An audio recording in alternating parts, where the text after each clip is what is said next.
Hey guys, this is Hero here, bringing you guys a deck profile. Now, I haven't posted in this channel in a while, but that's because for the last year and a half or so, I've been part of a YouTube channel called Difference in Skill. Mostly covered Cardfight Vanguard, but now that I've quit Vanguard, I've decided to come back to this channel.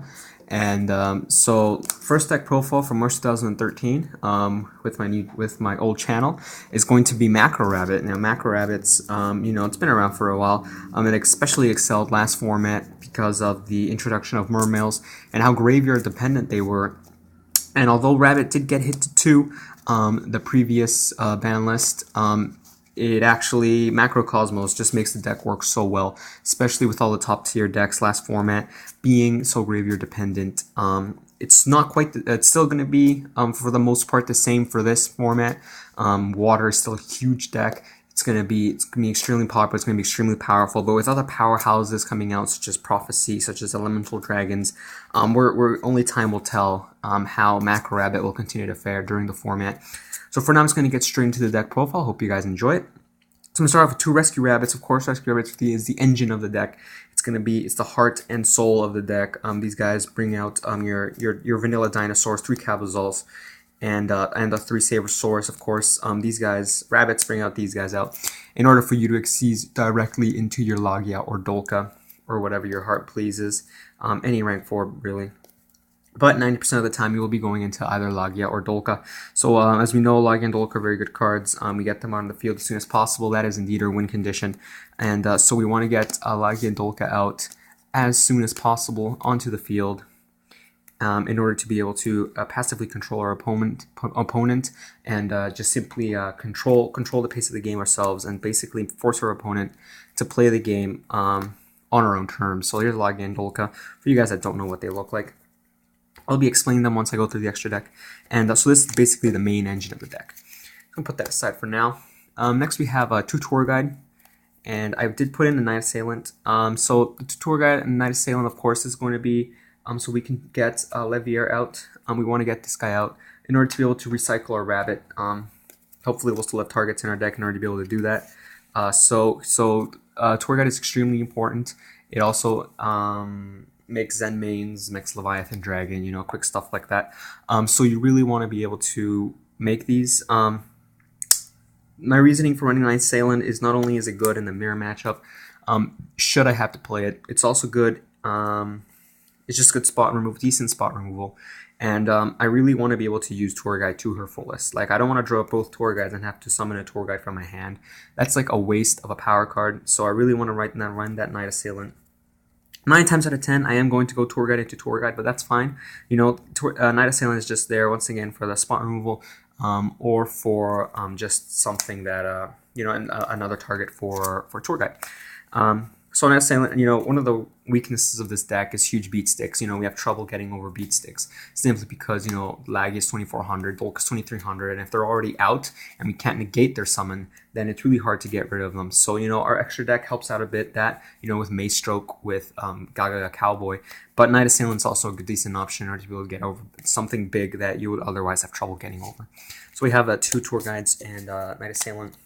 Next we run a 3 Jirak Guaiba. Now Jirak Guaiba is just so good. It's basically just run over something, special summon another one from the deck, and there you go, you have an instant Logia or Dolka. It's pretty freaking awesome. Some people main Thunder Kings over these. Now the reason why I run these and not Thunder Kings is simply because this is basically good against any deck. Thunder King is good only against some certain decks, albeit most of the decks that Thunder King is good at are meta decks. But Jirak Guaiba is also good against meta decks because most of the meta decks run small monsters. Bind-ups, they run small monsters. Mermails, they run small monsters, run over Abyssland, whatever.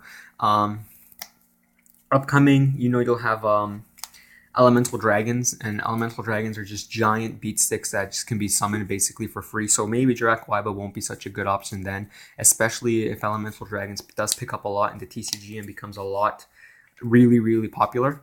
But for now, Jirak Guaiba will hold its place, and it's definitely a great card in order to get Logia and or Dolka out as soon as possible. So next I have 2 Spirit Reapers. Spirit Reapers are here just to stall, basically. To stall and to poke with their attack directly, their effect when they attack directly. You want them to be able to stall for you to draw into your outs and stuff, because if you don't draw into a Tour Guide, you don't draw into a Rabbit, you're not looking so hot, and if your opponent does have the nuts, then you want to be able to stall for a bit in order to get to your outs. You also kind of deviate away from the normal summon play because you know all the vanillas, the rabbit, the tour guide, the Jirac Vibas are just normal summons. Spirit Reaper, allows you to set a card instead, which is very useful, in controlling the pace of the game and stuff. So Spirit Reapers are definitely great at 2. Some people run 1. I prefer the 2 simply because it's just that good, to me at least. And lastly, we have, for monsters, we have one Grand Mole, simply because I don't run Compulse, and Grand Mole is just a great card in order to get rid of, once again, big powerhouses, big beat sticks. This deck has trouble getting over Stardust, has trouble getting over Zenmeans, etc. So you want to get rid of them as soon as possible, and Grand Mole is just a card to do that. So for spells now, or one of spells, I run one Book of Moon. Once again, it helps out with the Jirac Wiba plays and whatnot. Mind Control, this deck can exceed for rank 4s really easily, rank 3s as well, so Mind Control is never a bad card to run. Dark Hole, Monster Reborn, and Heavy Storm, basically my one of spells. Pretty staple, I think, except for maybe the Mind Control. It's not as common, but I think it's worth running. Next we have a 2 MST. MST 2 main, and then 1-sided, of course, simply because, MST is not that great against mills. And other stuff, so Chaos Dragons, so MST just a 2 I think is best, in this deck at least. 3 Forbidden Lances. Lances are great in protecting your Dolka and Lagia, and also being able to run over stuff with Jirac Wiba that you otherwise wouldn't be able to run over without the Lances. Traps now, Solemn Judgment and Solemn Warning. Now that Warning is at 1. We only allowed to run 1 Warning and the 1 Judgment as well.